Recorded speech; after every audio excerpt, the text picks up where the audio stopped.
옛 성현의 말에 온고지신이라는 말이 있습니다. 이는 널리 알려진 말이지요. 옛 것을 익히고 새 것을 알면 스승이 될 수 있다라는 말입니다. 과거를 바탕으로 미래를 준비하는 사람만이 가르칠 자격이 있습니다. 이는 마치 고깃국을 고아내고 우려내어서 그 안에서 깊은 맛을 뽑아내듯이 반복된 영혼의 묵상은 미래에 대한 새로운 통찰을 제시합니다. 우리 웨슬리 목사님도 과거의 전통을 중시하셨습니다. 그래서 이런 말씀을 하셨죠. 바른 신앙이란 성경 안에서 계시되고 전통에 의해 조명되며 경험 속에서 활력을 얻고 이성에 의해 확증을 얻는다. 그래서 신학자 알버트 아우틀러는 이를 감리교 신앙의 4대 원리라고 이야기를 했습니다. 성경, 이성, 체험, 그리고 전통입니다. 기독교 전통 안에서 오늘을 어떻게 해석할 것인가, 이것이 건강한 복음주의와 그렇지 않은 운동과 구분하는 잣대가 되더라라는 말씀입니다. 우리 광림교회도 이 웨슬리 전통 아래에서 개인의 경건과 사회의 성화를 위해 지향하는 교회인 줄 믿습니다. 그렇게 감독님께서도 연대성을 말씀하셨습니다. 제가 요즘 감독님 설교를 쭉 읽는데요, 얼마나 감동이 되는지 모릅니다. 이런 이야기를 하셨어요. 죽음이 죽음으로 끝나는 것이 아니라 부활로 연결됩니다. 더 나아가 영원한 생명과 연결되는 복음의 연대성을 이야기하셨습니다. 현재를 살아도 미래와 연결되는 삶을 사는 것이며 고통과 어려움 가운데 있더라도 천국의 영광과 연결되는 삶을 사는 것이다. 시간의 연대성을 이야기하셨습니다. 그래서 감독님은요, 미래에 대한 뚜렷한 비전을 말씀하시면서도 누구보다 웨슬리 전통 아래에서 경건한 감리교인을 꿈꾸셨습니다. 여러분, 우리도 한 번의 유행으로 끝날 단편적인 이야기가 아니라 과거와 현재와 미래를 관통하는 비전을 붙드시는 여러분 되시길 간절히 축원합니다. 우리 모두가 자랑스러운 광림의 전통 아래에서 하나님의 나라 세워가는 저와 여러분 되기를 간절히 축원합니다. 함께 오늘 말씀을 통해 영적인 교훈을 찾고 기도의 제목을 삼고자 합니다. 첫째, 다른 대안은 없다입니다. 다른 대안은 없다. 여러분, 그렇다면 전통 아래 산다는 것은 무엇일까요? 내가 전통 아래 살아간다. 이는 대체할 수 없는, 바꿀 수 없는 이야기 속에 산다와 같은 의미입니다. 그렇습니다. 여러분, 사람은 모두 이야기 속에 살아갑니다. 작가 프리드만 카릭은 이렇게 이야기하죠. 이야기는 우리가 어떻게 살지, 어떻게 사랑할지를 가르쳐준다. 우리는 이야기와 함께 성장하고 이야기와 함께 묘지에 묻힌다. 좋은 이야기만큼 우리 눈을 빛나게 만들고 매료시켜 귀를 기울이게 만드는 것은 없다. 좋은 이야기만큼 우리를 근본적으로 변화시키는 것은 없다라고 이야기합니다. 여러분, 무슨 말입니까? 우리 모두가 이야기 속에 살아가더라라는 거죠. 오늘 나를 결정짓는 근원적인 이야기가 하나씩 있더라라는 말씀입니다. 유대인들도 마찬가지입니다. 이들을 구성하는 건, 유대인들을 구성하는 건 아브라함의 이야기가 있어요. 본토 친척 아비의 집을 버리고 낯선 땅으로 언약에 대한 믿음 하나로 길을 떠났던 이야기. 또한 야곱의 이야기가 있지요. 돌베개를 베고 서러운 도망자 신세로 나그네를 자처했던 이야기입니다. 천사와 씨름하며 새로운 정체성을 부여받기까지 그 허리춤을 놓지 않았던 이야기입니다. 무엇보다 이들에게는 400년의 노예 생활을 끊고 제국에서 탈출하여 광야를 횡단했던 이야기가 있습니다. 이 이야기가 유대인들을 살게 합니다. 그래서 모세는요, 이 뜨거운 기억을 다음과 같이 회상합니다. 신명기 8장 2절에서 6절 말씀입니다. 내 하나님 여호와께서 이 40년 동안에 내게 광야 길을 걷게 하신 것을 기억하라. 이는 너를 낮추시며 너를 시험하사 내 마음이 어떠한지 그 명령을 지키는지 지키지 않는지 알려 하심이라. 너를 낮추시며 너를 줄이게 하시며 또 너도 알지 못하며 내 조상들도 알지 못하던 만나를 내게 먹이신 것은 사람이 떡으로만 사는 것이 아니요 여호와의 입에서 나오는 모든 말씀으로 사는 줄을 내게 알게 하려 하심이라. 이 40년 동안에 내 의복이 헤어지지 아니하였고 내 발이 부르트지 아니하였느니라. 아멘. 여러분, 유대인들 마음속에는, 그들의 DNA 속에는 이 뜨거운 이야기가 있습니다. 너희들은 더 이상 노예가 아니야. 저 약속의 땅으로 전진하는 거룩한 백성들이야. 이것이 그들 마음속에 자리 잡은 이야기입니다. 결코 바꿀 수 없는 뚜렷한 존재의 뿌리 경험이라고 이야기할 수 있습니다. 그런데 오늘 사무엘상 8장을 우리가 천천히 읽어보면 이 다음 세대들은 새로운 이야기를 원하고 있는 것을 볼 수 있습니다. 자, 오늘 말씀 8장 4절에서 5절 말씀입니다. 제가 다시 한번 받들어 읽겠습니다. 이스라엘 모든 장로가 모여 라마에 있는 사무엘에게 나아가서 그에게 이르되 보소서, 당신은 늙고 당신의 아들들은 당신의 행위를 따르지 아니하니 모든 나라와 같이 우리에게 왕을 세워 우리를 다스리게 하소서 한지라. 아멘. 여러분, 저들이 요구한 것이 무엇이죠? 이 사무엘상 8장에서 요구한 것이 무엇입니까? 단순히 왕을 세워달라, 이런 정치 체제의 개편이 아닙니다. 우리에게 다른 이야기를 내놓으라, 다른 신화를 내놓으라 강요하고 있는 거예요. 우리는 여기서 모든 나라와 같이라는 대목에 주목할 필요가 있습니다. 다른 나라처럼, 여타 세계 민족처럼 또 다른 성공 신화를 우리가 보고 싶다라는 거예요. 하나님이 아니라 강력한 왕이 지휘하는, 사람이 만드는 성공 스토리를 듣고 싶다라는 겁니다. 여러분, 생각해 보세요. 하나님이 하시는 일은 무엇입니까? 하나님은 세속에서 뽑으십니다. 성별하십니다. 새로운 체계로 당신의 백성을 세우십니다. 그런데 이들은 이 전통을 거부하고 세상과 같아지려는 욕망으로 하지 말아야 할 요구를 하고 있습니다. 결국 이들이 원하는 것은 무엇일까요? 애굽과 아수르, 바벨론 같은 제국의 이야기입니다. 여러분, 곰곰이 생각해 보면, 그런데 이는 오늘날이라 해서 다르지 않습니다. 점점 교회와 복음이 유일한 대안이라고, 소망이라고 말하는 사람들이 적어지고 있어요. 이 나라에 베푸신 위대한 전통이 있지요. 은총이 있지요. 그 역사가 아니라, 이 땅에 베푸신 인류사에서 찾아보기 힘든 이야기가 아니라 그들의 이야기, 또 다른 이야기를 원하고 있습니다. 하나님은 분명히 말씀하십니다. 오늘 말씀 7절에서 8절입니다. 여호와께서 사무엘에게 이르시되 백성이 내게 한 말을 다 들으라. 이는 그들이 너를 버림이 아니요 나를 버려 자기들의 왕이 되지 못하게 함이니라.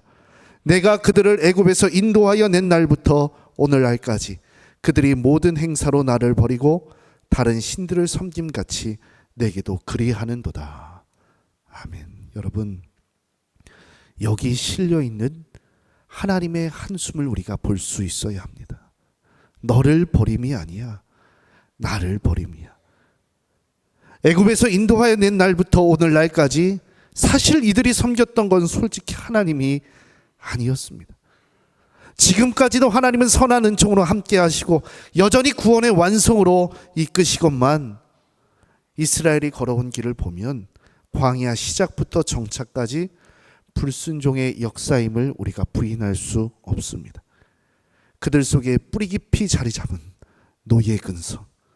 그래서 광야에서 애굽으로 돌아가자 했던 것처럼 이들은 새로운 왕을 요구하고 있습니다. 여러분, 잠시 우리 시대를 돌아보시길 바랍니다.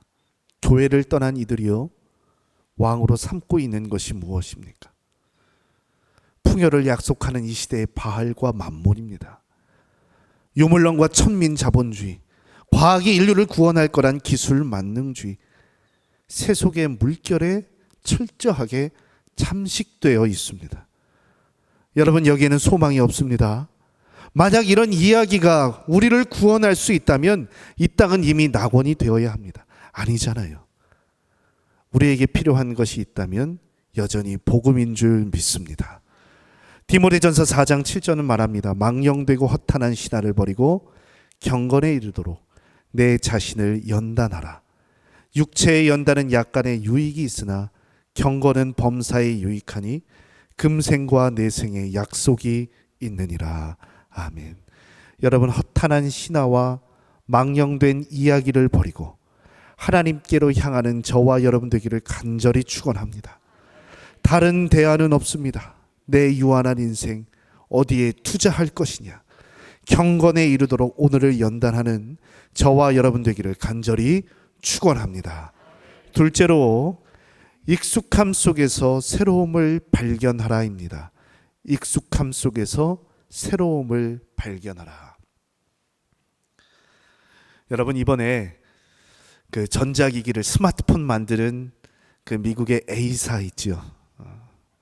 그 회사에서 새로운 제품을 하나 출시했습니다. 태블릿 PC인데요. 제가 절대 이 자리에서 광고하는 건 아닙니다.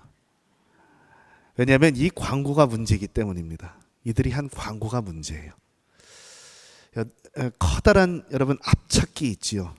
그 위에서 찍어 누르는 프레스. 이 프레스에 그간 인류사를 풍요롭게 한 도구들이 있어요. 뭐 피아노, 뭐 트럼펫, 뭐 물감, 카메라, 조각상, 게임기 이런 것들을 다 놓습니다. 그리고 음악이 하나 들려옵니다. 70년대 팝 가수 소니 앤 셰어의 죄송합니다. All I Ever Need Is You. 내가 필요한 건 당신뿐이야 라는 노래가 들립니다. 서서히 이 앞찾기 프레스가 내려오죠. 그 위에 놓여진 모든 것이 다 뭉개집니다. 그리고 남은 게 뭐예요? 딱 들어보니까 이 태블릿 하나 남더라라는 겁니다. 이 광고의 제목이 무엇일까요? 크러쉬입니다. 모두 부셔버리겠다는 거예요. 저는 이 광고를 보는 순간 섬뜩했습니다. 부단히 새로운 것을 원하지만 결국 파괴와 위험만이 남는 저 미래를 보여주는 것 같아 등골이 오싹했어요. 그런데 아니나 다를까 이건 인간성을 모독하고 인간의 다채로운 경험을 파괴하는 일이야. 인공지능 시대 사람들이 그간 느끼고 있었던 실직의 공포를 건드린 것이야. 그래서 혹평을 받습니다. 그래서 그 콧대 높던 기업이 사과까지 합니다. 그렇습니다. 우리는 늘 새로운 것을 원합니다. 성경의 말씀처럼 해 아래 새 것이 없음에도 우리는 여전히 새 것을 원합니다. 이것이 내 고통을 덜어줄 거라고 쉽게 확신합니다. 그래서 모두 앞찾기에 밀어 넣어 버립니다. 하지만 여전히 삶은 뭐죠? 또 다른 종류의 고뇌로 가득 차 있습니다. 이것이 우리의 인생이지요. 우리는 21세기를 살아가면서도 여전히 20세기의 분쟁의 아픔을 되풀이하고 있는데 우리가 기술의 발전은 이루었을지 몰라도 인간성은 여전히 퇴보하고 있는데 결국 우리는 여전히 새로운 것을 원합니다. 참 어리석은 일이지요. 이런 우리에게 사도 바울 선생님은 다음과 같이 말합니다.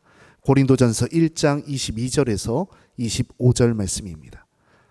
유대인들은 표적을 구하고 헬라인은 지혜를 찾으나 우리는 십자가에 못 박힌 그리스도를 전하니 유대인에게는 거리끼는 것이요 이방인에게는 미련한 것이로되 오직 부르심을 받은 자들에게는 유대인이나 헬라인이나 그리스도는 하나님의 능력이요 하나님의 지혜니라. 아멘. 그리고 바울 선생님 한마디 더 하십니다. 하나님의 어리석음이 사람보다 지혜롭고 하나님의 약하심이 사람보다 강하니라. 아멘. 여러분, 그렇습니다. 우리 하나님께서 더 강하십니다. 우리 하나님께서 더 지혜로우십니다. 우리가 영원히 붙잡아야 할 주제가 있다면 참된 왕이신 예수 그리스도인 줄 믿습니다. 어제나 오늘이나 내일이나 영원토록 동일하신 예수님, 그 하늘의 무궁한 지혜인 줄 믿습니다. 진정 우리가 새로워져야 할 것은 나를 감싸고 있는 외부의 환경이 아닙니다. 내 마음의 변화인 줄 믿습니다. 고린도후서 4장 16절은 말합니다. 그러므로 우리가 낙심하지 아니하노니 우리의 겉사람은 낡아지나 우리의 속사람은 날로 새로워지는도다. 우리가 주목하는 것이 보이는 것이 아니요 보이지 않는 것이니 보이는 것은 잠깐이요 보이지 않는 것은 영원함이라. 아멘. 여러분, 보이는 것에, 보이는 유행에 소망을 두지 마시기 바랍니다. 다 잠깐입니다. 보이지 않는 영원한 하나님 나라, 그 익숙한 복음에 깊은 감사와 따뜻한 사랑을 느끼시길 바랍니다. 그것이 내 삶을 움직이는 열심이 되어 전에 몰랐던 새로움이 될 때에 하나님은 영광의 자리로 저와 여러분을 이끄실 줄 믿습니다.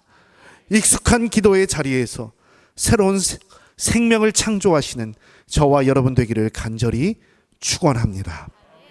끝으로 호렙을 기억하라입니다. 여러분, 광림교회 전통 중에서요, 우리가 반드시 기억하고 계승하고 발전해야 할 것이 무엇이지요? 많은 것들이 있어요. 하지만 호렙산 기도회가 있습니다. 이 시대 우리가 꼭 회복해야 할 영성입니다. 우리가 되찾아야 할 자리입니다. 왜요? 그곳에 진정한 인생의 회생과 변화와 승리와 소망이 있기 때문입니다. 출애굽 그 뜨거운 이야기를 버리고 또 다른 성공 스토리를 찾았던 어리석은 백성이 아니라 우리는요, 다시 한번 호렙을 기억하는 저와 여러분 되기를 간절히 축원합니다. 내 인생이란 지각이 흔들렸던 자리, 하나님의 영광이 충만하여서 새로운 삶의 결단이 있던 자리, 변화를 꿈꾸었던 자리, 다시금 성산에서 하나님을 만나기를 간절히 축원합니다. 여러분, 구약 성경의 제일 끝장이 어디일까요? 말라기입니다. 그런데 이 말라기는요, 총 4장으로 되어 있어요. 이 말라기 4장이 끝나면 어디로 넘어갈까요? 신약 성경으로 넘어갑니다. 예수님을 만나게 되는 거예요. 그 예수님이라는 역사의 전환점을 고대하면서 구약의 마지막 선지자 말라기는요, 다음과 같은 말로 당신의 책을 끝내고 있습니다. 말라기 4장 4절입니다. 너희는 내가 호렙에서 온 이스라엘을 위하여 내 종 모세에게 명령한 법 곧 율례와 법도를 기억하라. 아멘. 너희는 기억하라. 무엇을 기억합니까? 호렙을 기억하라. 구약의 마지막 선지자가 다가올 메시아를 바라보면서 저 예수 그리스도를 예비하면서 무엇을 기억해야 하는가? 호렙을 기억하라.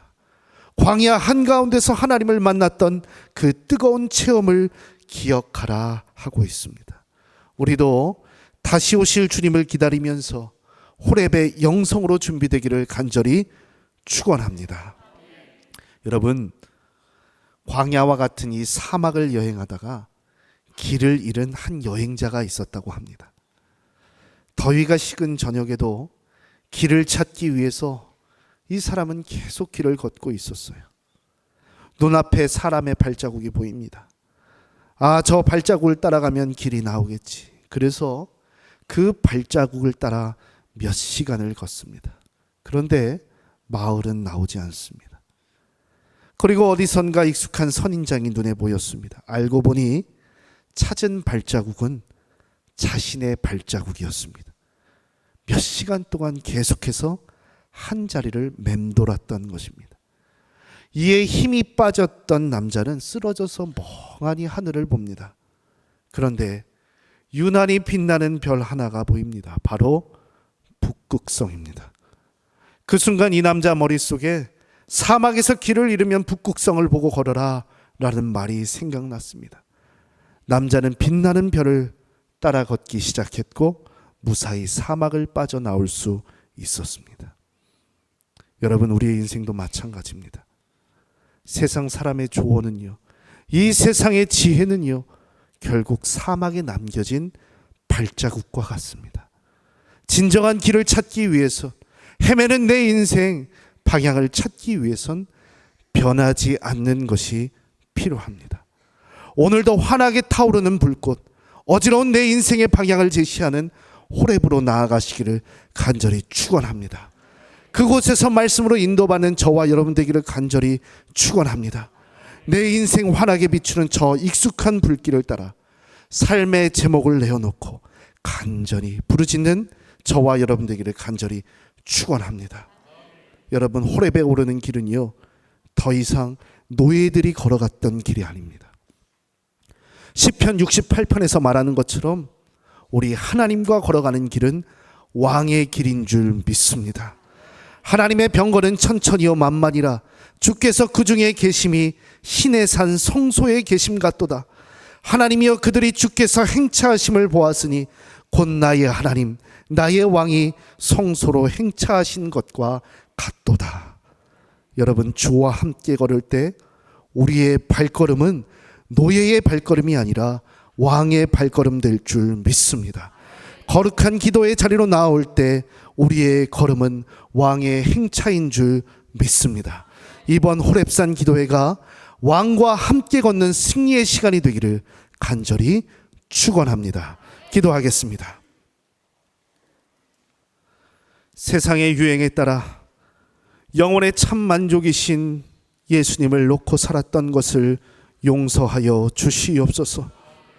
불순한 모든 것 사르는 거룩한 불꽃으로 탁월하게 임하시는 성령께로 나아가 내 삶의 문제, 삶의 이유와 목적을 찾는 우리 되게 하여 주시옵소서. 거룩한 성산 호렙으로 초청하시는 예수 그리스도의 이름으로 기도하옵나이다. 아멘.